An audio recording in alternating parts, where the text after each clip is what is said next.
Okay, ladies and gentlemen, we'll get started. We had a lot of territory to cover to finish up for theaters, more or less on schedule, though we still have one class to make up. We left off last week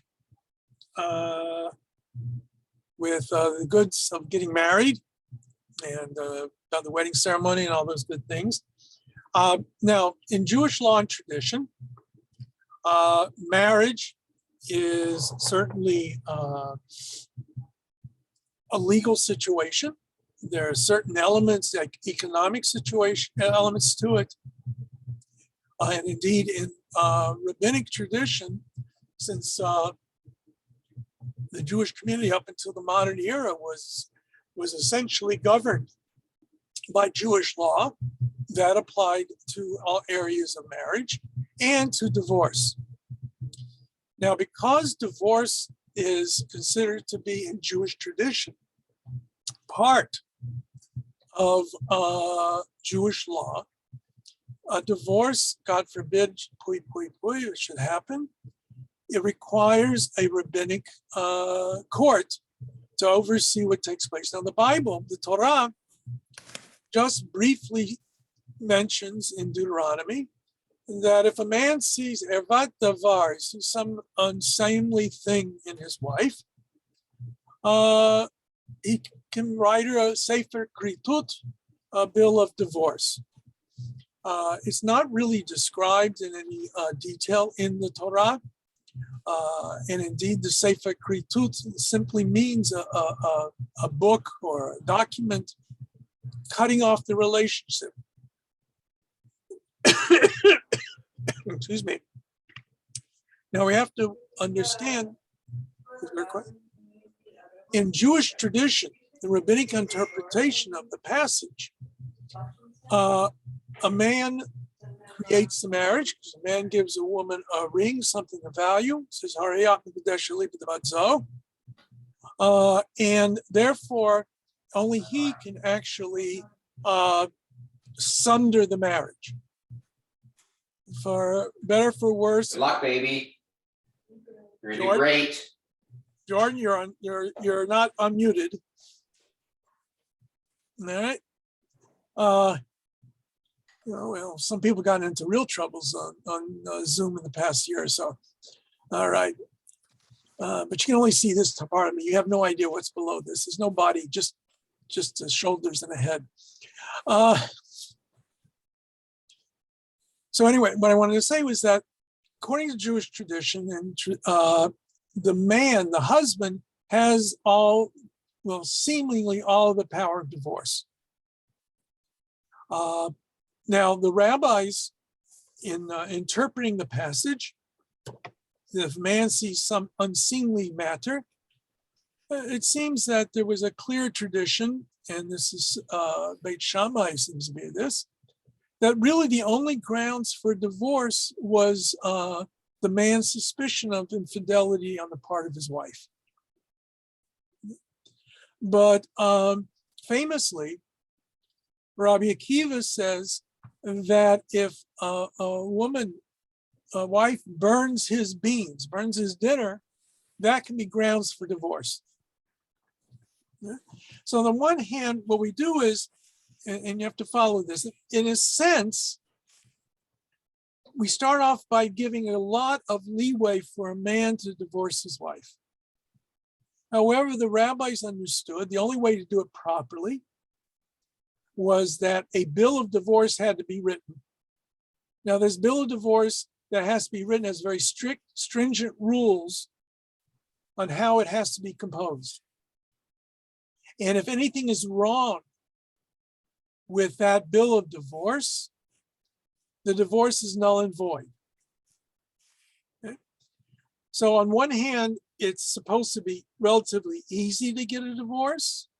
On the other hand, the rabbis made it much more difficult by insisting on everything, every dot being dotted. And for example, what takes place normally today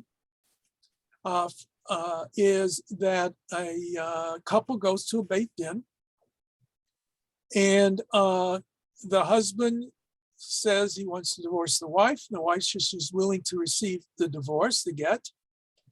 And they make this observation in the presence of the Beit Din. And then the husband empowers the scribe, the sofer, to write a bill of divorce as many times as it takes until he gets everything exactly correct. And so what the court does is make sure it has everybody's name, any nicknames that they are known by. Now, for example, if I were, God forbid, to want to divorce my wife,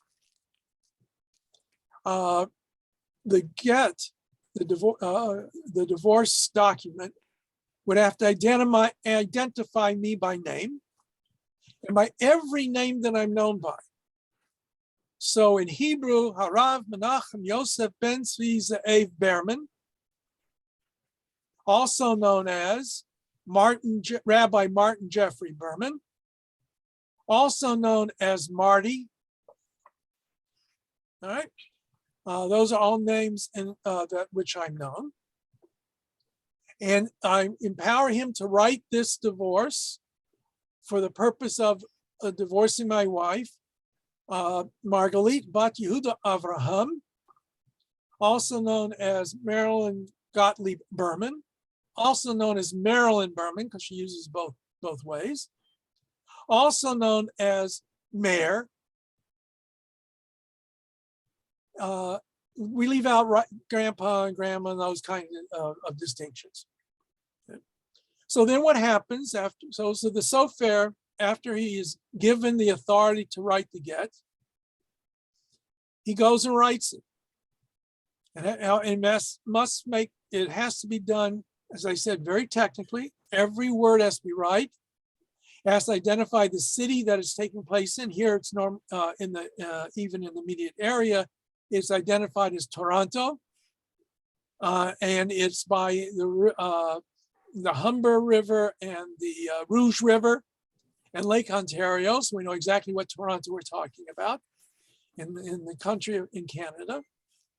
On such and such a date, all right, the details, it has to be written. There's a specific way it's written. The letters have to be formed a certain way. The lines are certain lines. All of this is very technical. So when it's finished, the sofer, the scribe, presents it to the court, the Beit Din. The Beit Din looks at it and sees that it's okay. And then they ask the husband, is this the get that you asked to be written for the wife? And he says yes. And so then the get is folded up in a particular way. The husband gives it to his wife, drops it into her hands, and she has to take 3 steps with it, showing it is now her property. She then gives the get back to the court. The court looks at it and says, is this the one that you gave her? And is this the one you received?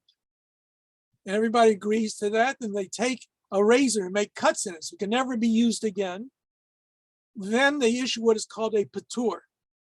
Patur is a document saying that the individuals have gone through a Jewish divorce and they can remarry after 3 months.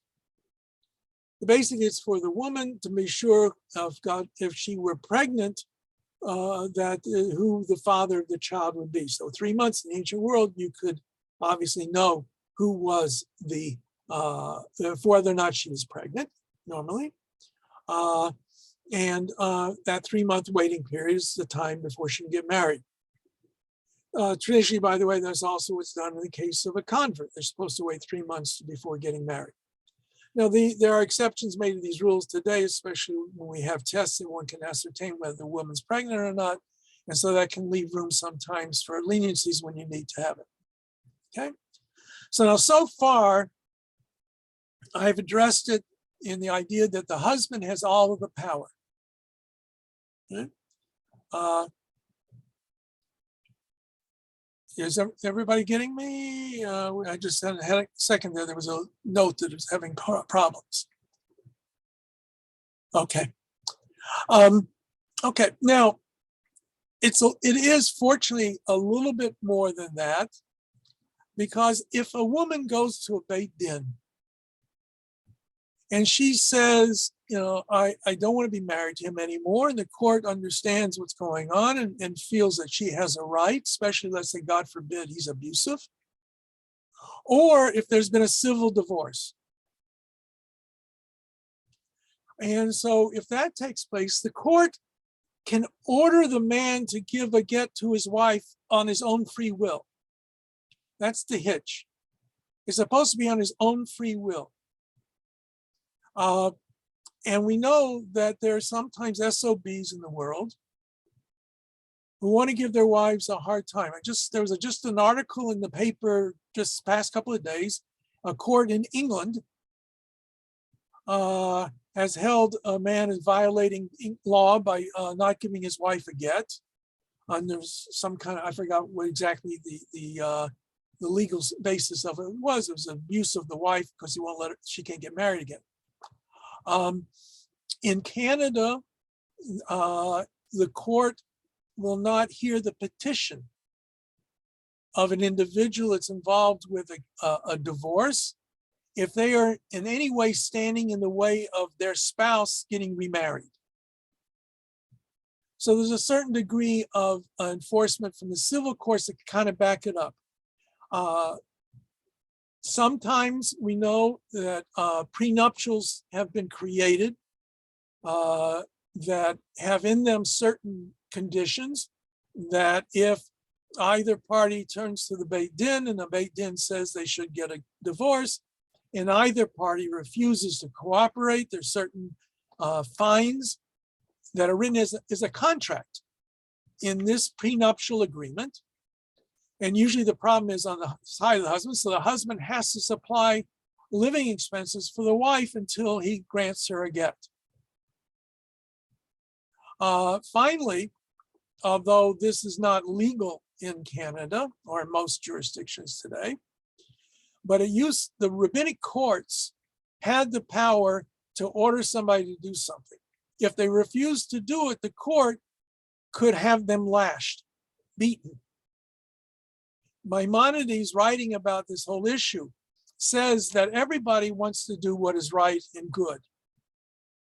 And so sometimes, though, our Yetzer Hara, our will, our urge to do wicked, gets in the way of performing what's right. And so when the man gets lashes, it beats down his Yetzer Hara, his evil impulse, until he is now able to give of his own free will a get to his wife. All right. Now, that, generally speaking, we don't have happened here in North America, although there have been cases where it has happened. And the people involved were violating the law and got into trouble. And if any of you ever watched the first episode of, the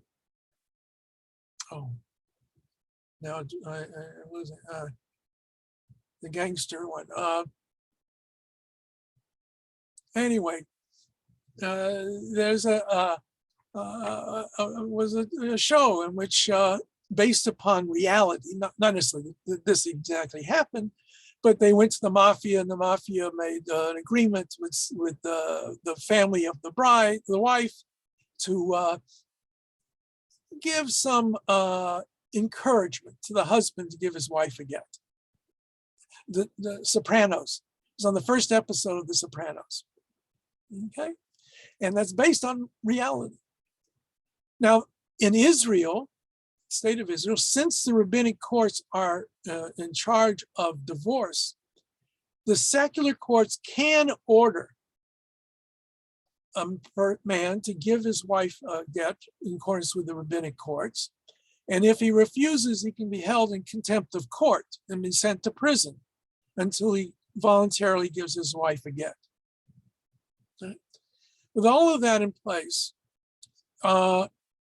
still there can be troubles. There can be problems.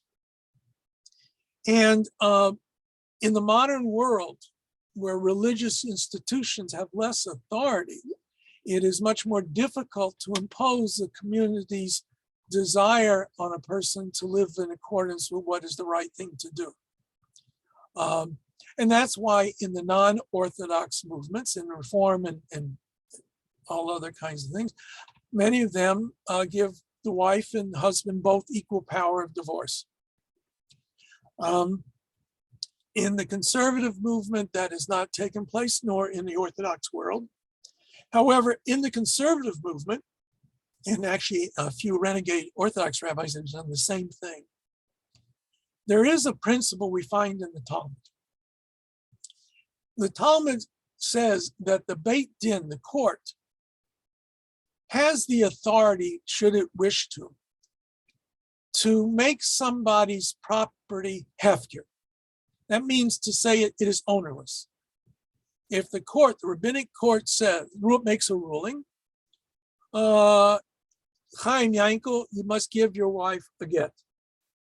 And Chaim Yankel says no. At once in an earlier period of history, the courts could say, okay, that ring or whatever you gave to your wife to create the marriage, we now are saying post facto, it didn't belong to you. It was not yours. Therefore, you did not create a marriage with a woman. And there's complications with that, etc. But that does exist. And indeed, we find the following that was found, comes from the Talmud, that if a man refuses to give if a man writes a bill of divorce for his wife and sends it to her by a messenger. Now, he's not going to give it to her directly. He gives it to a shliach, to somebody to take to her. After the shliach has left his premises, the husband still has the power to nullify the get. He can say, you know what? I don't want to give her a get anymore. That get is null and void. Now, theoretically, that was possible. And so let us say the woman lives overseas and the guy sends her a get by messenger. And after he takes ship from the port of Haifa and goes to Liverpool, and the wife is in Liverpool and they present the get to her. And then the messenger has to go back and tell the husband that he gave her the get, et cetera, et cetera. So weeks, months, years might go by before everything has taken place, on those days especially. And the woman, thinking she had a kosher get, got remarried. She had the copy of the get in her hands in those days, or the document that was sent allowing her to get remarried. And now there's problems because the get was never kosher. It was never a legitimate divorce. So the rabbi said, if a man writes a bill of divorce for his wife, sends it by messenger, and after the messenger has departed from him, he then cancels the get, the marriage is uprooted from the very beginning. We say that the ring or money, whatever he gave to the woman to create the marital bond, was not his to give. Therefore, they are not married. So this power did exist. And occasionally we hear some rumors of certain things like that in the past. But in the modern era, most Orthodox courts refuse to use that authority of Hefker Beit Din, or even to say that since you got married, al dat Beit Din, in accordance with the wishes of the Beit Din, al das Yisrael and dat Yisrael. And if you act in a way that's not in accordance with dat Yisrael, you are not considered to be married. The conservative movement, when necessary, if there's no other way around it, will use what they call hafka'at kiddushin, uprooting of the kiddushin. If the husband refuses to give the wife a get, or if the wife refuses to accept the get, they will use what they call a get zikui. The court accepts the get on her behalf because it's to her benefit to have that get. There are some Orthodox rabbis who have courageously gone against the main Orthodox establishment and have used the same kind of a principle, but they are few and far between. So what we also have heard is that when a man refuses to give his wife a divorce, and he's part of an organized Jewish community, and he's a good member of that community, the community will seek to put pressure on him. If they won't let him have an aliyah to the Torah, they won't let him have any honors in the synagogue. And if that doesn't work, there are episodes in which the names are advertised and people are advised not to do business with this individual. All these kind of communal pressures that can present themselves. And in a close-knit Jewish community, we even know, and this has happened in recent history as well, that sometimes all the wives will say they're not going to go to the mikveh until this guy gives his wife a get. That means in that community, if wives don't go to the mikveh, there's no sexual relations between husband and wife. And the husbands find some way to encourage the recalcitrant to give his wife a get. Okay? But I won't say that it's 100% effective, the various methodologies. It is one area of Jewish law that those of us who seek to follow Jewish law as best as possible find difficult, but that is the halacha. In more liberal communities, they have decided to go a different direction, but that can create its own problems as well. But in any case, that is what transpires. Now, under normal circumstances, they write the get's returned to the court holds on to it, puts it on file, and then they issue what's called a patur. The man and the woman both get this document saying the get has been delivered, and they can remarry in the future. Okay. All right. So God forbid any of you should have to have any contact with anything dealing with a get. Okay. All right. Now, we've talked about birth and ceremonies around birth, talked about bar mitzvah, bat mitzvah, marriage, unfortunately also divorce. And now we want to talk about issues surrounding death and mourning. Right? Certainly, the end of life is an area that every culture has to find some methodology, some ways of dealing with it. And depending upon the nature of the community, their beliefs, their religious beliefs, their civil beliefs, will affect how they handle what takes place.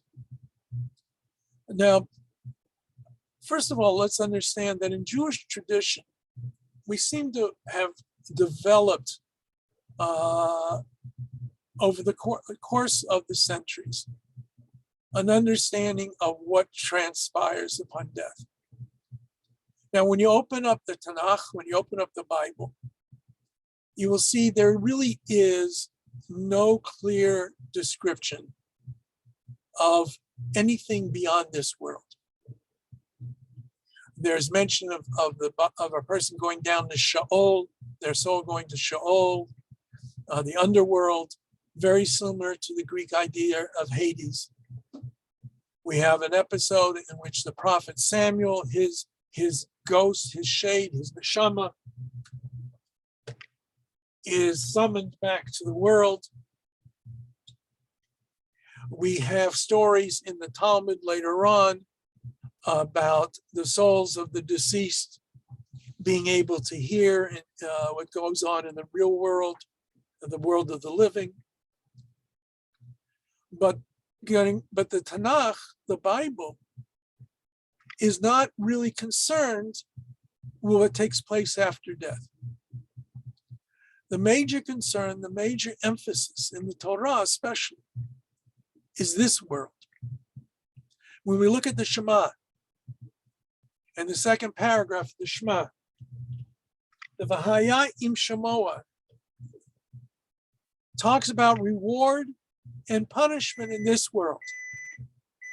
If you do good, you will receive all the good things in the world. Rain in its season, your crops will prosper, your animals will reproduce,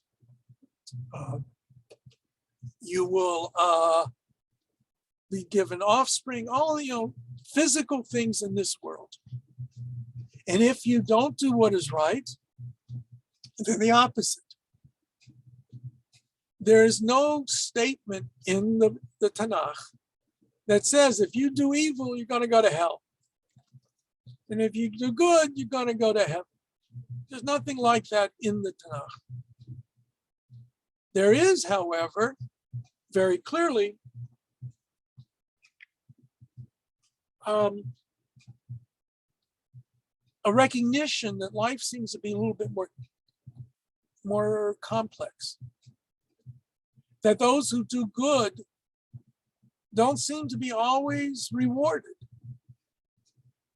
Those that do evil don't seem to be always punished.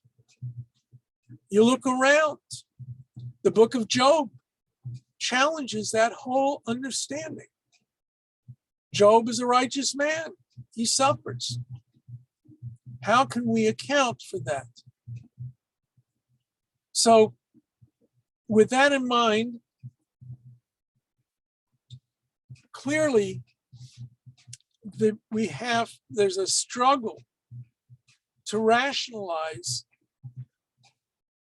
this concept. Because after all, the rabbi said and the Torah says, God is true, he's merciful, he's a God of truth. If that is the case, then good must be rewarded, evil must be punished. But if I look around, I don't see that. So really two different ideas develop. One, which is most Jews today in general, wouldn't even recognize it as being a Jewish belief, but it is, and that's called resurrection of the dead, Tchiyat HaMetim. The basic principle is that sometime in the future, at the end of history, everyone who ever lived will be resurrected into the flesh. The good will be rewarded, and the wicked will be punished. There's in the Talmud, it seeks to understand how, what's going on here. Why do you have that? And so it uses the metaphor, the mashal, of a blind man and a lame man. There's a king who has an orchard, and he has these wonderful fruit trees. But they're so wonderful, people want to steal them, the fruit. So when he hires guards, the guards steal the fruit. So what's he going to do? So he decides to hire two guards. One is blind, and the other is lame. The blind man can't see the fruit to steal it. The lame man can't reach the fruit to steal it. Perfect combination. So one night, the two guards are there, and they start talking, and they decide, you know what? The lame man will climb on the back of the blind man. He will direct him to the fruit trees, and they will take the fruit and have some good fruit to eat. And sure enough, the next time the king comes by, he sees some of the fruits missing. And he turns to his watchman and he says, what happened? Where's my fruit? The blind man says, what do you want from me? I can't see the fruit to steal it. And the lame man says, what do you want from me? I can't reach the fruit. It's too high for me to reach. And the king, being a wise king, realizes what had happened. So he takes the lame man and puts him again on top of the blind man, and he lashes them that way, one on top of the other, and he gets lashes. So with the body, it is with the body and soul. The neshama, the soul, says, God, what do you want from me? I'm not physical. I can't do anything in the physical world. And the body says, God, what do you want from me? I'm just flesh and blood. I have no volition. I can't do anything without being directed. So God restores the soul that directs the body into the body in the end of time, and they get their reward and punishment that way. And that is why we find that. We find very clearly in the book of Daniel a couple of references to this kind of concept. Nowhere else in the Bible do we really see it. But that's why in the story of Jesus and the resurrection of Jesus is not something that was foreign into the Jewish world. They didn't necessarily believe that Jesus was resurrected, but the concept that a person could be resurrected, that was not outlandish to the Jewish mind. Now, there also was another concept that came up, and that is the one which most Jews today prefer to think about and hold on to, and that is the immortality of the soul, the human soul. That the neshama, that which makes us what we really are, not our physical body, but the inner aspect of us, after death, goes back to God who gave it to us. And in that olam haba, that world to come, there is some kind of reward for the righteous. How that fits in exactly with the resurrection of the dead is unclear. There are attempts to bring them together. Some say when you first die, then the soul returns to God, and in the future that soul is restored to the body of flesh and blood for the resurrection of the dead, and that resurrected dead lives for eternity like that, physically. Others put it a different way, that there's a period of time when there's a resurrection, and then after the resurrection, then the soul goes on to its final destiny. In either case, both of those ideas are mixed in together in Jewish tradition. Now, okay, so let's look what happens, at least the way the rabbis develop it, and the way it comes down up to the modern era. There are the two things. First of all, or several issues. One, what about those who do good but suffer in this world? How does that fit into this? So the rabbis explain it this way, that, everybody does some good, everybody does some bad. There really are no people, no one is so righteous, they never do anything wrong. And there aren't people who are so evil, so wicked, they never do anything nice. So those who are truly righteous, whatever punishment for whatever wrong that they did, they will receive that punishment in this world. So when they die and go to olam haba, all they have waiting for them is reward.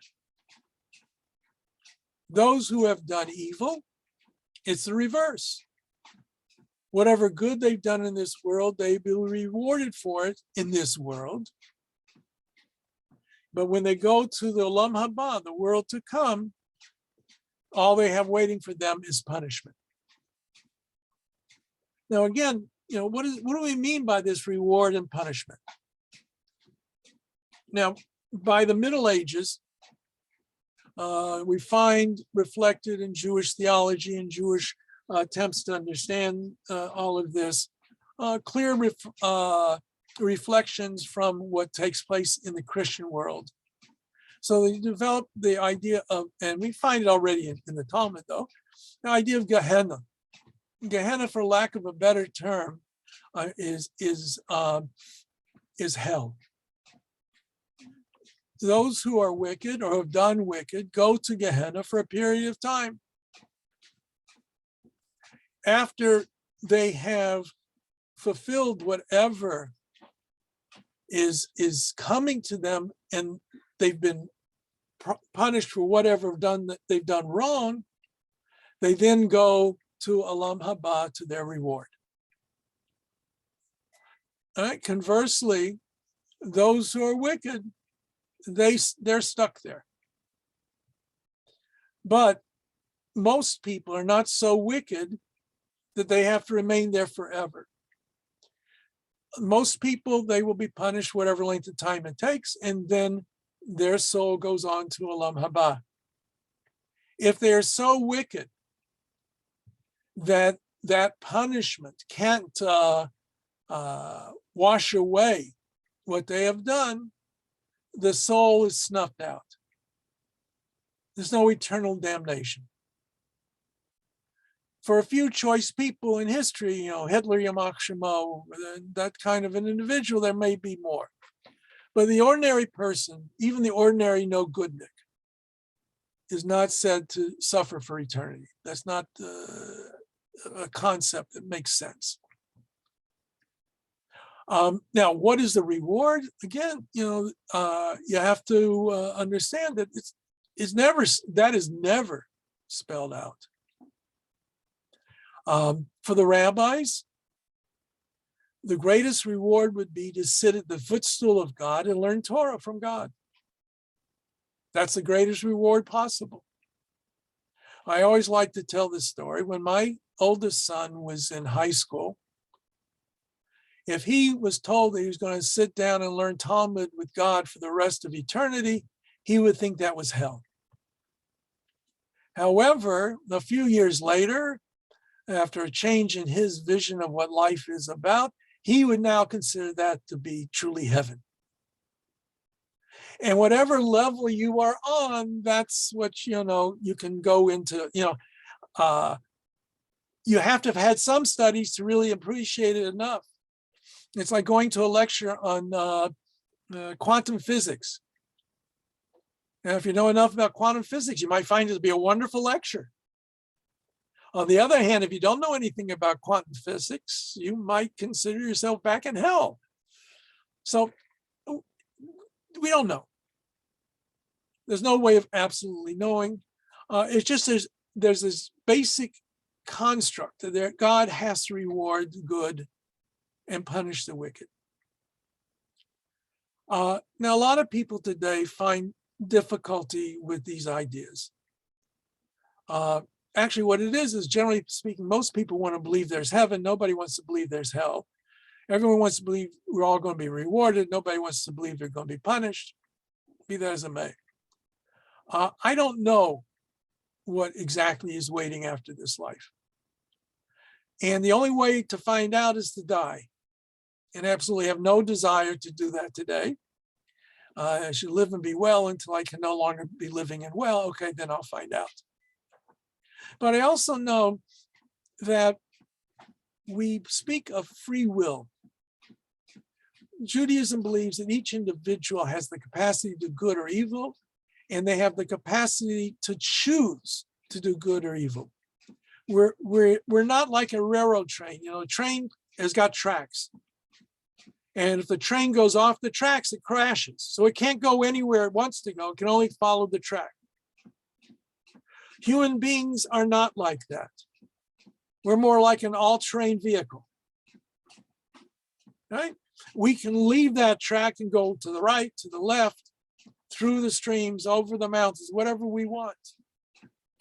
But in order to do that, we have to be truly free to do it.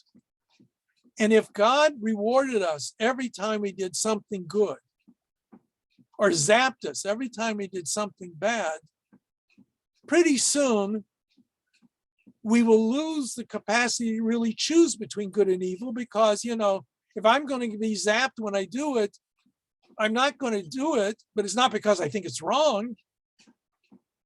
I'm not going to do it because I think I'm going to get zapped. And conversely, if, it's like the mouse, it pushes the button, it gets the food out of the dispenser. It doesn't think pushing the lever is good. It just knows if it pushes the lever, it eats, which is good for him. Obviously, otherwise he'd starve, but that's not a real choice between good and evil. So we have to have the freedom. And therefore, the fact of life is that I'm not sure how much is directed by God, how much is totally free, If everything were directed by God, then we'd be robots and we'd have no recourse to anything, and there could be no reward and punishment because a robot has no free will. But on the other hand, we can't see God abandoning this world and just permitting everything to go haywire. So there's some kind of, in my mind, there's some kind of balance between divine intervention and human freedom. And God tends to give us greater freedom than interference. Rabbi, Yes. I had a question sort of related to this, but like also what you were talking about before with the idea of like punishment. But how does like, I think it's pronounced Gilul. How does that like Gilgul. factor Gilgul, sorry, yeah. How do you Gilgul. how does Well, that factor in? There is a concept of reincarnation. That's what Gilgul means, reincarnation. Certainly in mystical circles, that was very apparent. We find some hints of it in the Talmud. And essentially it is not prescribed as something that happens to everybody. You know, it's not like the Eastern concept that you go through life and until you perfect yourself and then you're released from this world. But it does seem to suggest that there's some people for some reason have to go through a few lifetimes for some reason. And especially the mystics come about it very much in the mystical tradition. We find that emphasized often. Is that like for those some people, is that punishment or reward to live again? I don't know. I think generally speaking, it's probably considered to be you didn't do what you should have. So it's not punishment, it's a second opportunity. Maybe I'll look at it that way. Now, we are convinced that our white dog, our Havanese, is a Gilgul of some Jew who came back to life as a dog in a Jewish household. Okay, because that's like heaven for a dog. I don't know. Okay, but I guess the important thing is to remember that nothing we do is unseen. Nothing that we do doesn't have consequences, whether we are aware of those consequences or not. And that better we should live a good life because it's good and it's right. And if we're rewarded, that's all the, all the more so. But if after this life there's nothing, and having lived a good and righteous life, that should be reward enough in itself. That's a value that we have. Now, with these things in mind, that helps explain to some part Jewish rituals surrounding death. Even though there is this idea, maybe there's something by my head tonight, that there is olam haba, there is reward and punishment. And that we don't look forward to the death of our loved ones. Right? We mourn when we lose somebody. That is something that hurts. Somebody's cut away from us. I know a few years ago there was a whole to-do in certain Catholic dioceses that they were bothered by the fact that people were crying so much at a Catholic funeral, as it were, because aren't they going to where they want to go, to heaven? Isn't it that everything you do in life is in order to book your ticket to heaven?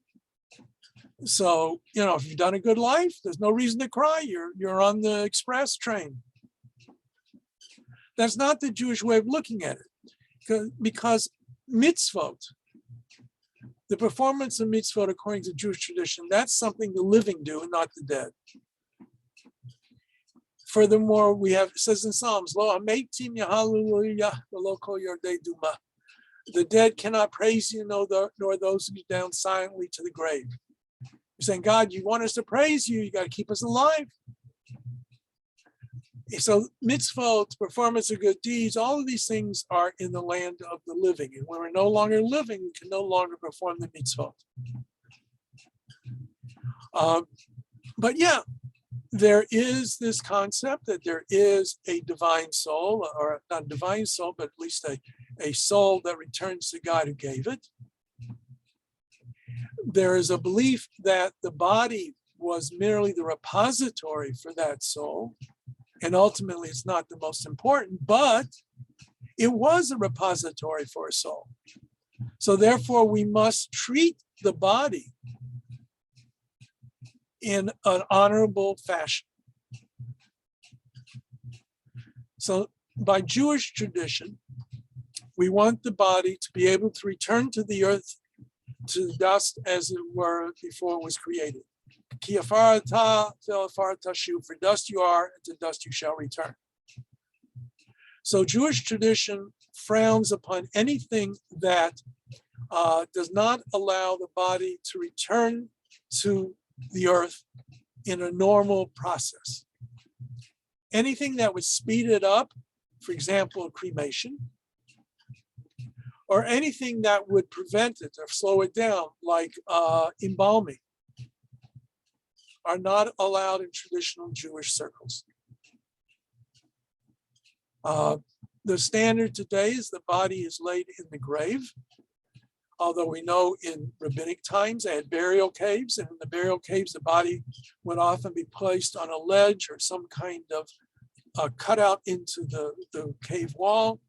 And after a year or so, when the flesh would have gone away, the bones will be collected and put into a container.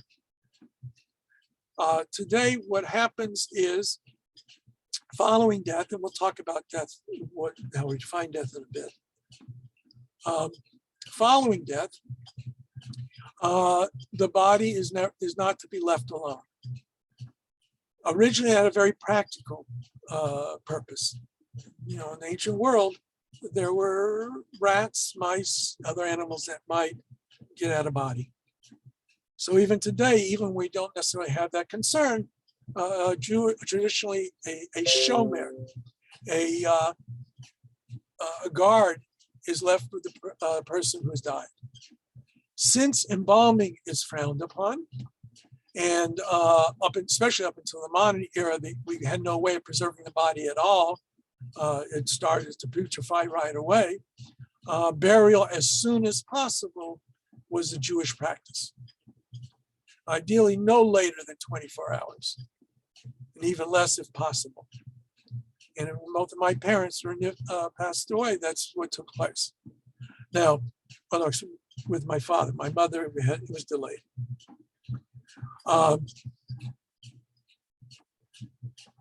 The body is washed, cleansed.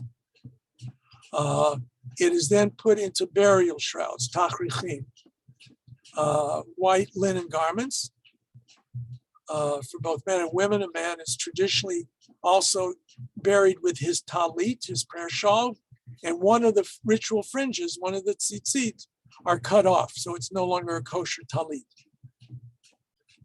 Most places in the world place the body in a casket. The casket, by traditional understanding of it, just has to be made of plain wood. Nothing should be anything fancy, and not metal or anything like that. It should be buried in a Jewish cemetery. Every grave should be marked so that we know who is there and that there is a body there. So we treat the body with respect. There are certain exceptions. For example, God forbid somebody was in a terrible accident and there was a lot of blood. We don't wash the body. We bury him with the clothes that they were wearing so that the blood is buried with the individual. If they've had tubes placed into their body for various purposes, at least ideally, they should not be removed. It often happens in hospitals, we have no control over it. But the burial society, the Chevra Kadisha, the men for men and women for women, are the ones who take care of the body, cleansing it, and know the ground rules for what's supposed to be done and not done. Now, the burial, like I say, the burial should be soon. It should be in a Jewish cemetery. We frown upon flowers, although the Talmud talks about fragrant flowers and and branches from trees. And that was to mask the smell of death. Today, you see all these flowers and everything else at some of these funerals. It looks like it's a parade or something. Right? So we generally frown on that sort of thing. Also, like I said, no embalming. The body's not placed in a fancy outfit. Indeed, we're told in the Talmud that originally the dead of the poor were being abandoned because they looked terrible. Their faces were from hunger and starving. And so the ruling was made that the dead have to be covered. Their face have to be covered. You can't see their face. You don't put the body on display. And then we're told how funerals, they are expensive even today, became outlandishly expensive. And so Rabban Gamliel insisted that he be buried in a simple shroud and on a simple bier so that it would not be too expensive for people. And that's why we use the tachrichin, the shrouds, for the burial. Autopsies are frowned upon, but sometimes the government insists, and when they do, we try to make sure that the autopsy is done in such a way as to preserve as much of the body and bodily fluids as possible. I've actually sat in on a couple of autopsies to make sure that that transpired that way. Again, as I say, the burial should take place as soon as possible.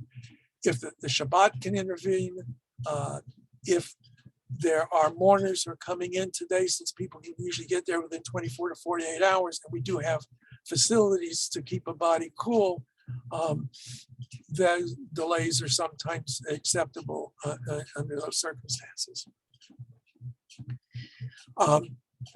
Now, what I said earlier about Gehenna, about being punished,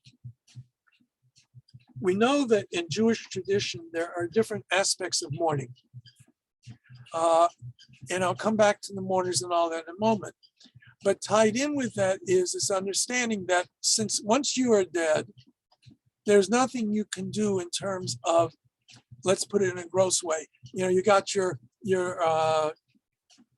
ledger book, and you got your pluses and your minuses.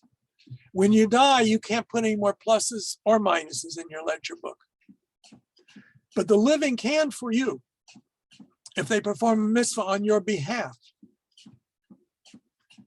That can give you extra credit in your ledger book, as it were. This is a very gross exaggeration. Don't take it too literally. Right? But that is the idea that surrounds it, that there is something the living can do for the dead. And that's what Kaddish is. The recitation of Kaddish really boils down to this. It's a sanctification of the name of God in public.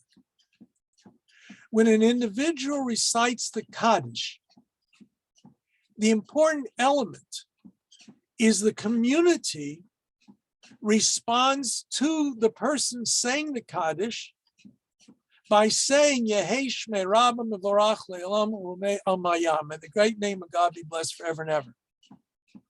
That is the core of Kaddish, not the person saying it, but the community responding to it.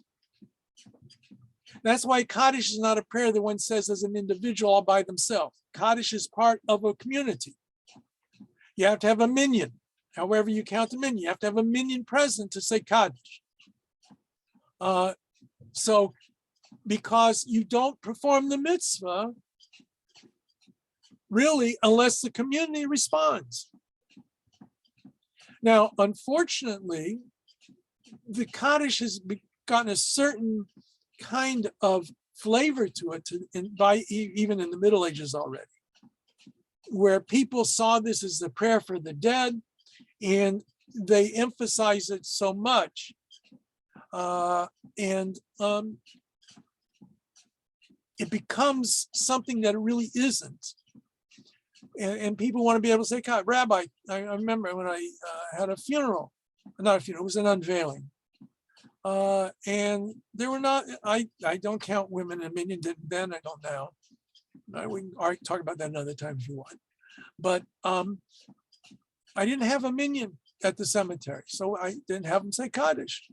And so this woman comes up to me afterwards and comes to my office and talks to me and says, and her grandfather was a rabbi in Europe. Of course, everybody's grandfathers apparently were rabbis in Europe, according to these people.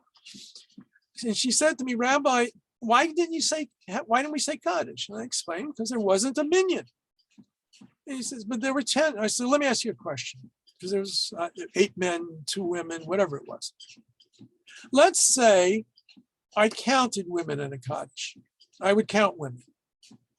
But instead of 10 people at the cemetery, there were only 9. Would you say we should say Kaddish? And her answer is yes. So I said, so you're not arguing about on the Minyan. You don't believe in it. You just want to be able to say Kaddish. And Kaddish is not said without a community. So that's the idea behind it. Now, I'm getting now to what this ties in with. If everybody does some good and everybody does some bad, everyone's going to have at least some term. They may have just stepped foot in Gehenna and get their toe wet a little bit in the hot water and then go up to Olam Haba.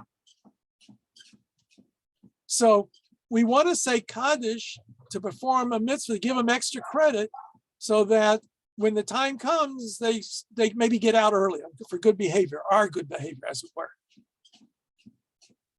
So the tradition arose to say Kaddish for a parent. Originally it was just for a parent, for the year after death. Now, Ashkenazic tradition developed. It says, look, nobody wants to say their parents are so bad they're going to be in Gehenna for a full year. All right? We don't want to cast aspersions on our beloved parents. So you only say Kaddish for 11 months. Because by 11 months, they're out. And saying Kaddish doesn't do them any good. On the other hand, the Sephardic community says saying Kaddish raises the soul, the neshama, higher in the heavens in Olam Haba. And so their tradition is to say it for the full 12 months.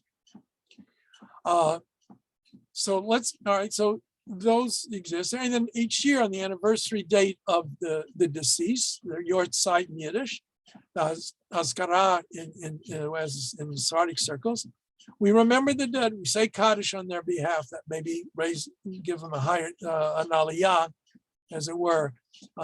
Traditionally, we light a candle.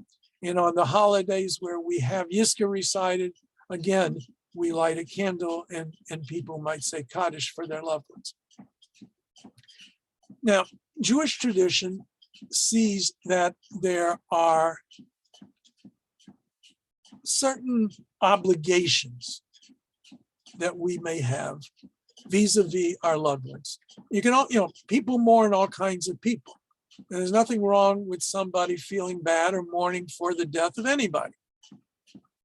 But according to the Torah, in a passage talking about the priests and who they can make themselves rich and pure for, we derive from that that these are the relatives that one is obligated to mourn.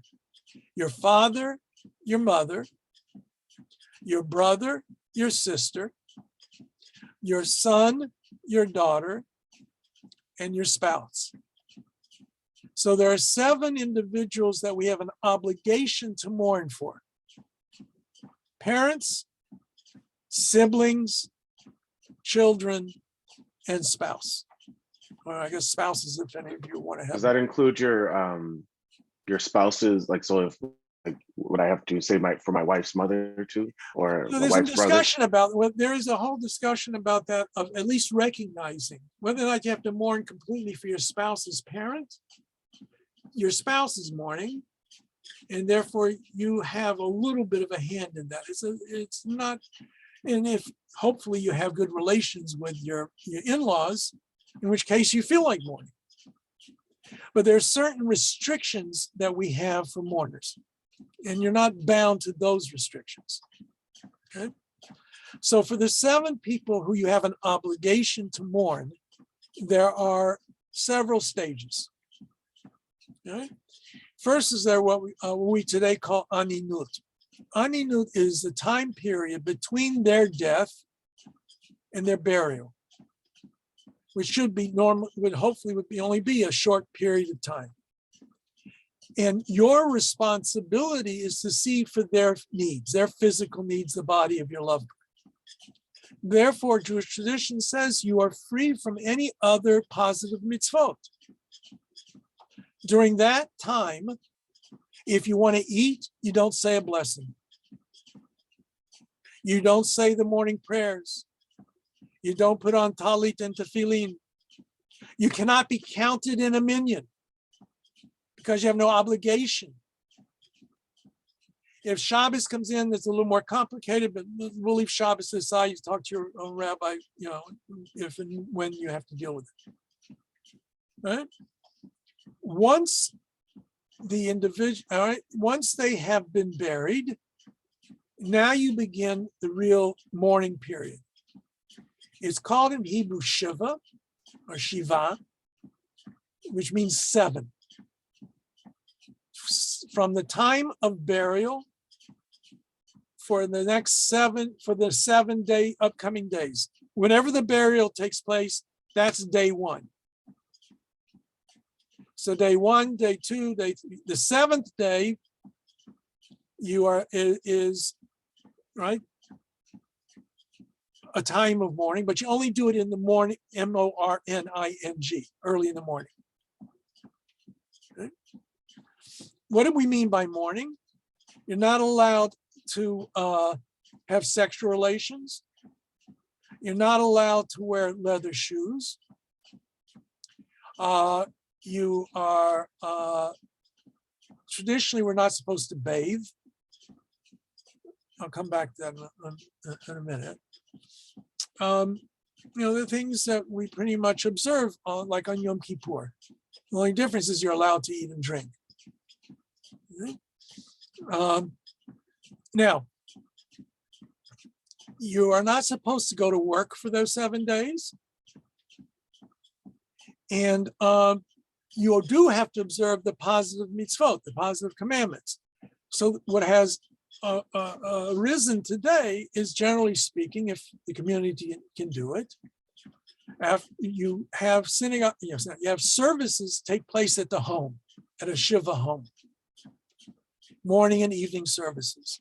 And that allows individuals to pray as with a minyan, allows them to say the Kaddish, allows the community to come by and give them condolences. Because not only is there an obligation on a mourner to mourn, there's an obligation on the community to comfort the mourner. And that's why, in certain neighborhoods, you'll see there are a whole bunch of cars lined up in the morning or in evenings near sunset time. And, it's a Shiva minyan. And people come and go, and people offer their condolences. And they're supposed to speak about the deceased. They're supposed to share memories of the deceased. They're not supposed to be partying, which sometimes almost seems like it's going on. Okay. And the bereaved are supposed to be taken care of. They're not supposed to cook. They're not supposed to have to deal with making meals. The community does it. People bring food in.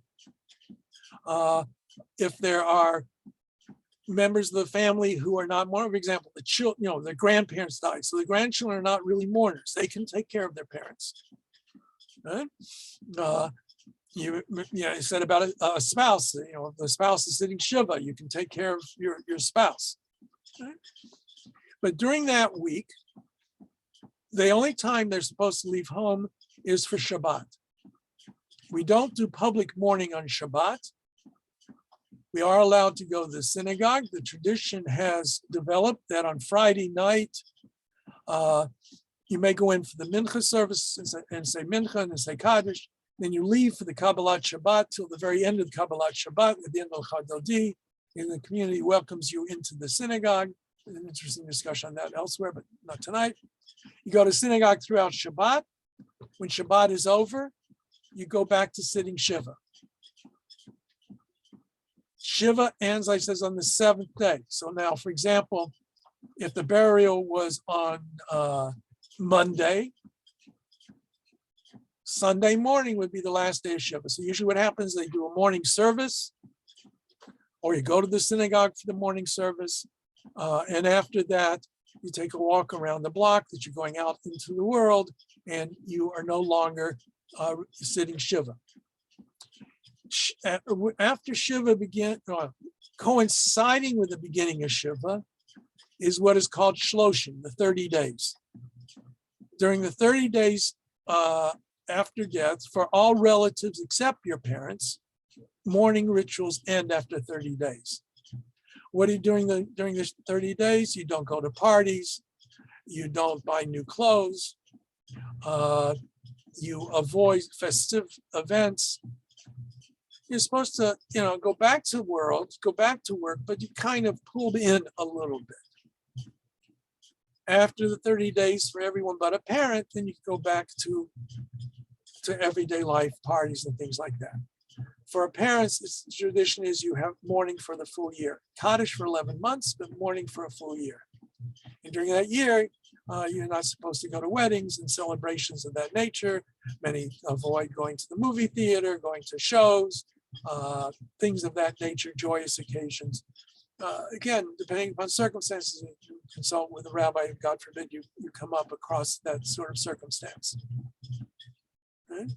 And then each year, as I said, on the earth side, what, Mayor?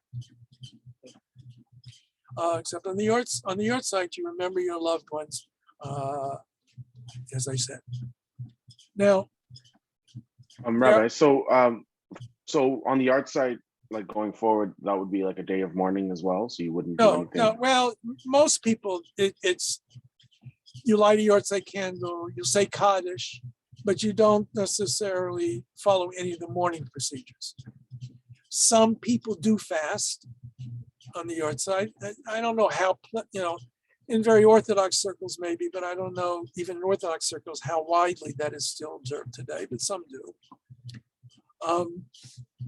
And you certainly would not want to have throw a party on the yahrzeit date. I had two other, one small one and then one about so the yahrzeit, just the word. Is there? I know you mentioned the Sephardic word, but I mean, like prior to the act, like to the expulsion. Azkara, the memory. Azkara. Yahrzeit is memory. I'm not really sure what yahrzeit is. It comes from the German. Okay. Yiddish. But there's no there's no word that's like not specific to Sephardic or Ashkenaz. It's just Hebrew, like from before the expulsion from Rome. What the word was? Oh no, that's no. Hazkara. Most European Jews of Ashkenazi background usually use the term yahrzeit. Right. That's just what it is. Okay, and the last question was so for converts, how do these rules apply with like our non-Jewish family? Whenever I ask, most of the rabbis will say the following: if you have to do what you feel comfortable and what your parents would feel comfortable with you doing. Okay, if they would appreciate your sitting Shiva, you would sit Shiva. If they really wouldn't appreciate it, they wouldn't have any kind of feelings towards that, then don't. If they might appreciate you're saying Kaddish on their behalf, say Kaddish. Okay? If not, there are other things you can do. You can, I want to talk about some of these other exceptions and special rules for a minute, but it's a question of sensitivity, of recognizing and respecting their beliefs and what they feel comfortable with. And if they would not feel comfortable with something that's a Jewish ritual, don't do it, because you want to honor them. You don't want to, as it were, cause them any discomfort. So what they might appreciate, you do. If they would not appreciate it at all, might find it a little offsetting, don't do it. If it's not one way or the other, then your comfort level. Okay. Now, when I said Shiva and Shloshim, we have to understand, though, because there's a community element in these things, there are interruptions in the counting. So for example, Shabbat never interrupts. You're always going to have a Shabbat during the 7 days. You just don't do public mourning on Shabbat. But some of the private things you might do, restraining from sexual relations, for example. Today's world, many people shower every day. To say not to shower for a whole week or even longer would not fit in with people today. So you take the minimum amount of showering that you feel that you can, and you don't, sit on the hot water and luxuriate in the shower. You get in, shower, and get out. Okay. Okay. Many people would, I'm jumping around too much. Okay, now, you don't always have a holiday, a Yom Tov, during the mourning period, right? Let us say, God forbid, somebody started sitting Shiva today. They would sit the full 7 days. They would have their Shabbat. And that would be that. But let us say my dog is being a pest. Remy, I can't play with you right now. Come here. Come here.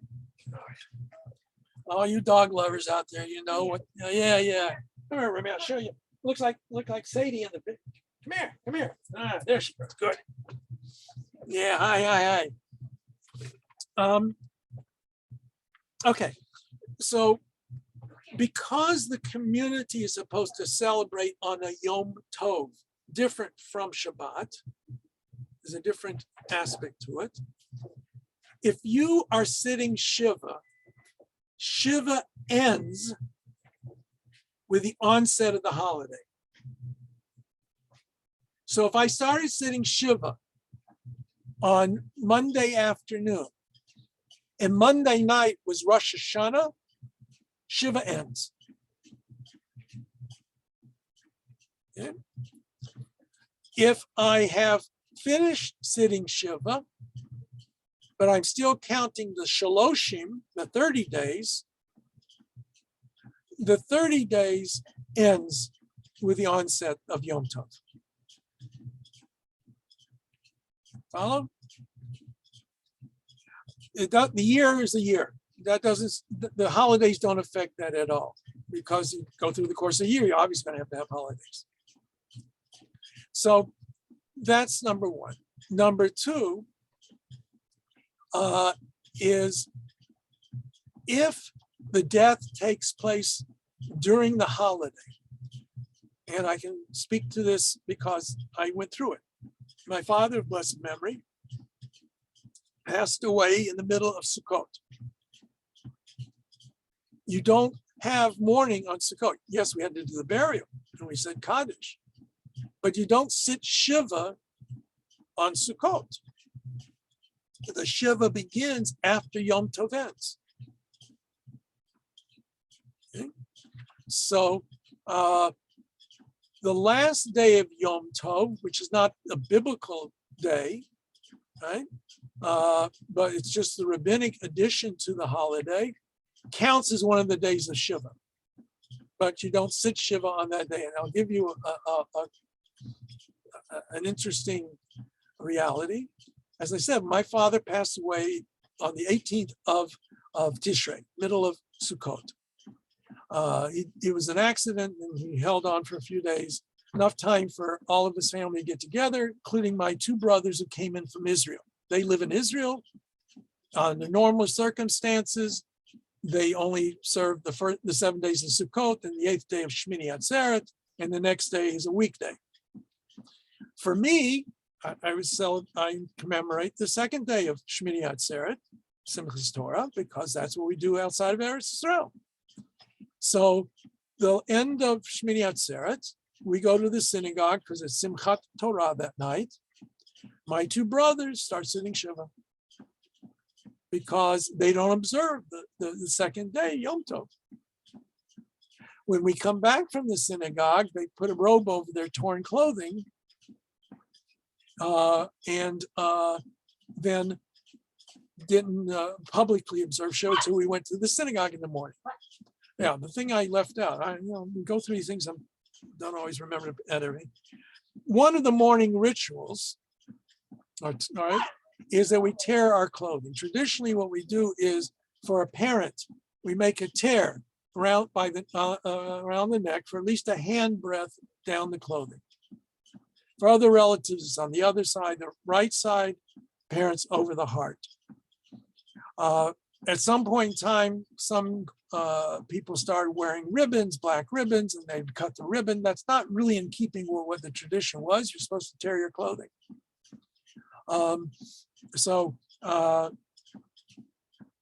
That would, and during the Shiva week, you're supposed to wear that same torn clothing.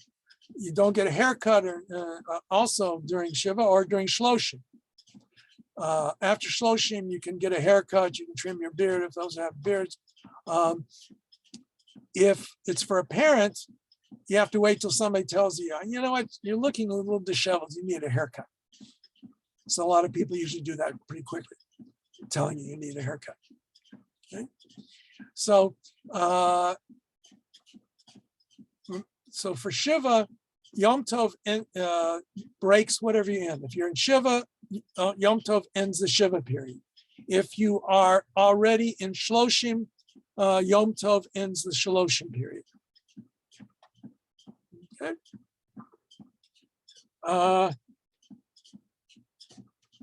Okay. Any questions on what we touched on tonight?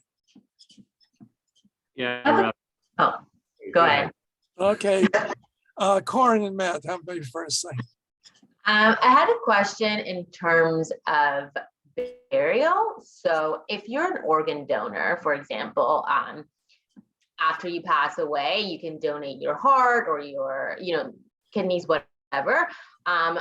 Would you not be able to be buried in a Jewish cemetery in that situation? Okay, good question.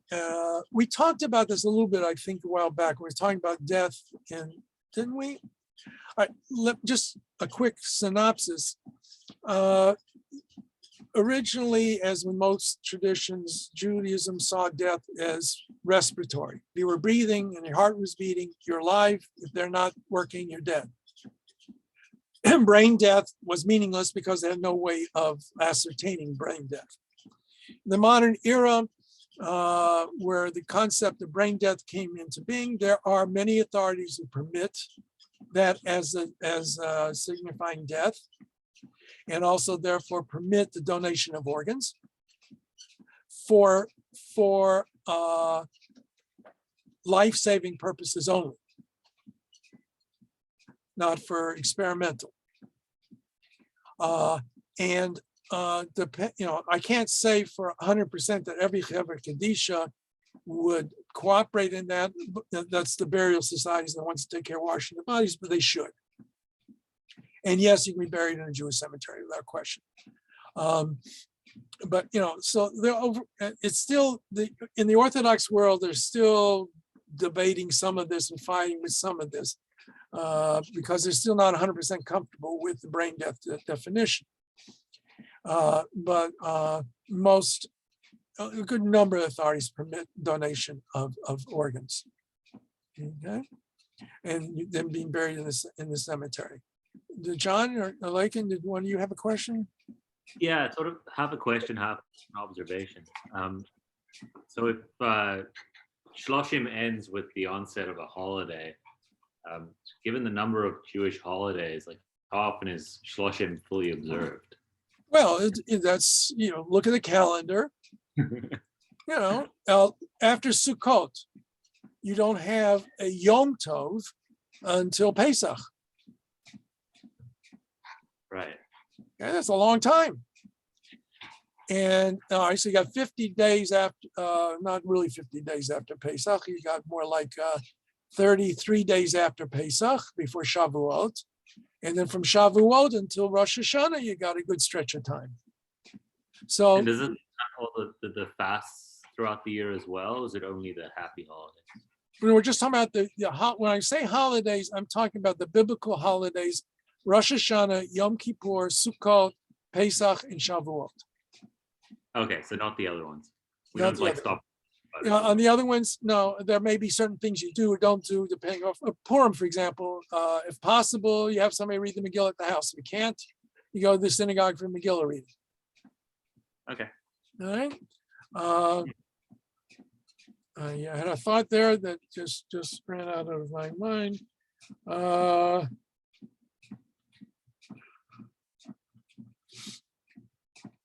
No, okay, we talked about the organ and death. Like I said, there's still a bit of debate. Yeah, in the conservative movement, I can say for sure that it's 100% in favor of those who want to donate organs upon certainly once they are clearly defined as having passed away, that is certainly understood to be a mitzvah of a good action. No one has, actually, there were some rabbis even wanted to insist that it should be part of it, but nobody has come on to that length. But it's certainly well, I can no longer donate organs. I have cancer, so I don't think I'm a candidate. But my driver's license has that my organs can be donated for a transplant. Amber, do you want to say something? Yeah. I just had another question. Yeah. If you're finished. How does this apply to babies that are under the 30 days? Or if That's they're a tough one. stillborn? That's a Would you tough still one. sit Shiva? No, traditionally one did not sit Shiva for a child less than 30 days of age. I mean, that's the formal, obviously people mourn. Let's step back a second, right? We live in an era when infant death and infant mortality is so, thank God, low. It has a very serious impact on us. I don't say it wasn't a serious impact 1,000 years ago, but it was not unexpected. Infant mortality was very high. And so, I mean, part of the reason why the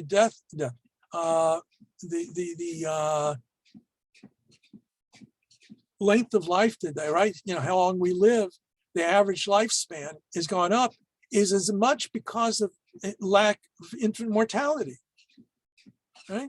Somebody dies at the age of 100, and somebody dies at the age of 30 days. The average is 50 years. If you have two infants, right, and you keep going down. But if you don't have those infant deaths, the age of mortality goes up.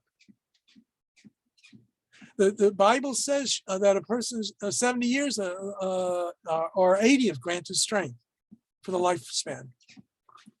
So because of that, I think the tradition was not to impose full mourning rituals and everything on a child, for a family when a child is deceased before 30 days.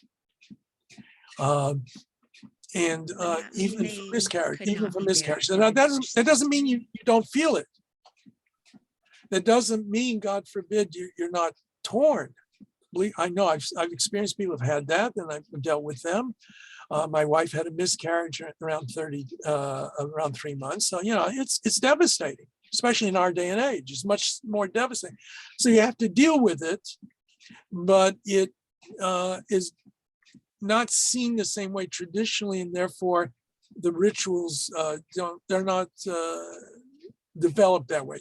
If you want to, certainly it's a possibility, but the community is not really prepared normally to come full out like they do with other kinds of death. Does that mean the child would not be in a to be buried in a Jewish cemetery? Oh, they're buried. So They should be were buried in the full term cemetery. and then die. Oh, they should be buried in the cemetery. If it's a boy, he's supposed to be circumcised. I don't know how often it happens and all that, depending upon how the length of the time of birth, where they were in the development and everything like that. But if it's a full-term baby and it dies even before birth, it's supposed to be buried in the cemetery. There used to be a section in the cemeteries where they would put stillborns and things like that. Today, there's some places do have it. But usually today, I think there's so relatively few that special arrangements are made for them today. Was it something? Yeah. So and is sitting like, so I was just curious, kind of almost like inverse of what the last question was, like, so a child who hasn't reached the age of bar mitzvah or bat mitzvah, are they required to sit shiva for their parents if their parents die when they're like 8 years old? Yes, yes. Okay. There was some leniency in what we expect of them, but they said shiva as well. So once a child reaches the age of education, 5, 6 years of age, we really start teaching them to observe the mitzvot as much as possible. Right? So that it becomes part and parcel of their life. My grandchildren, as soon as they are starting to eat food, other than nursing, their parents, those caretakers, say the blessings for them. So my 3-year-old, he makes us say it for him, and he answered. He's almost 3.5. He knows the blessings, and he knows which ones are for mizonot and which ones are for peyrot and for fruit and everything like that. And he's only 3.5, and it's natural for him. Then you start saying Shema with the child when they are old enough, even before they're old enough. You say Shema when they go to bed at night. That way it becomes their life. That's part and parcel of it. And then what about if, the parents, outlive their children, is there is it incumbent upon the community to say Kaddish for those parents when they do die, since their children died before them? No, there's no obligation on the communal level for that. Right? And some people, for whatever reason, they don't say Kaddish. They don't go to shul, whatever, I don't know. So some people will pay someone to say Kaddish. There are really two aspects to Kaddish, I tell people. There's a mystical aspect that recitation of Kaddish, the performance of the mitzvah, has benefit for the soul. That's a mystical theological construct for it. Somehow that act, that mitzvah, benefits the deceased.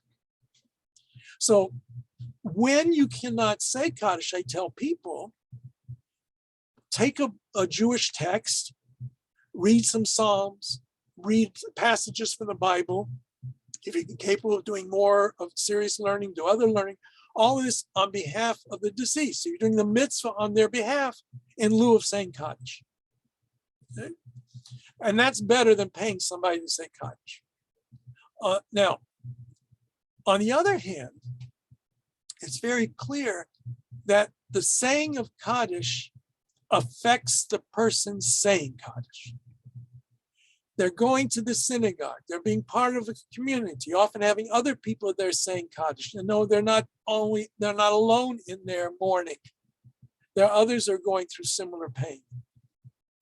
That gives them a certain comfort level. And especially in non-Orthodox circles, where not as many people are regular shul goers, I've experienced over the years of my being a rabbi, how they create bonds with people that they go to say Kaddish with them, and know when if they share a yortzeit the same day from Kaddish, they recognize each other when they come to the synagogue and do it. So there's it's a psychological help. And indeed, all of the mourning rituals, by spelling it out, by giving you a script, as it were, on how to deal with what's transpired, makes the process that much easier for you. It doesn't take away the pain. It doesn't take away the hurt, but it gives you a framework to work with. And that makes your capacity to deal with it better, strengthens that capacity. It really is helpful. And the only I want to add one other thing. Now, I said at the beginning or earlier about the 7 relatives that you have to mourn for: father, mother, brother, sister, son, daughter, or spouse. What happens if there's some kind of a break? Sometimes there are abusive parents or abusive siblings or spouses. Now, if there's been a divorce, there's no obligation on the divorced party to mourn for their spouse, or their former spouse.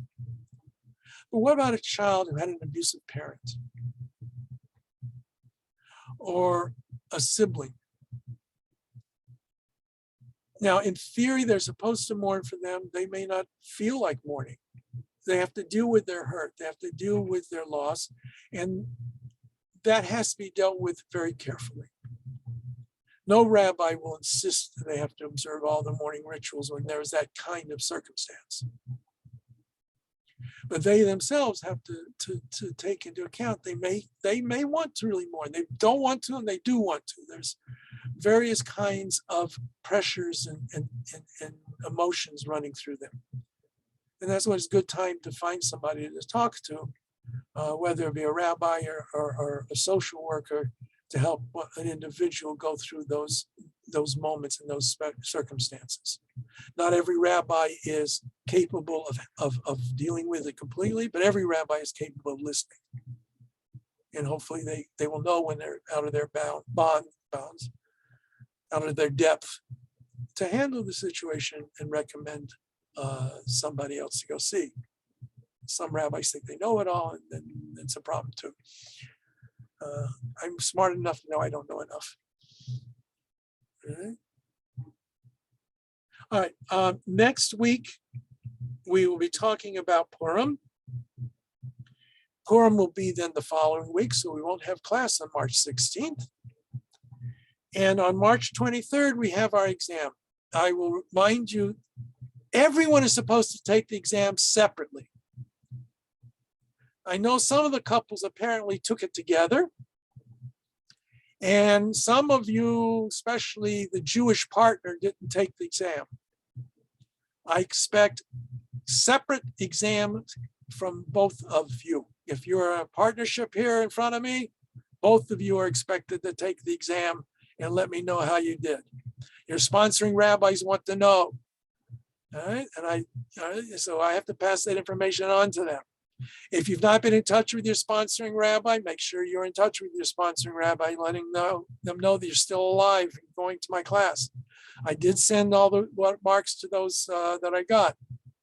I don't remember if there's anybody still missing a mark or not, but take care of it. Okay. So I'll see everybody next week. Freilich and Purim for us for next week. Okay. Good night, everybody. Okay, good night. All right.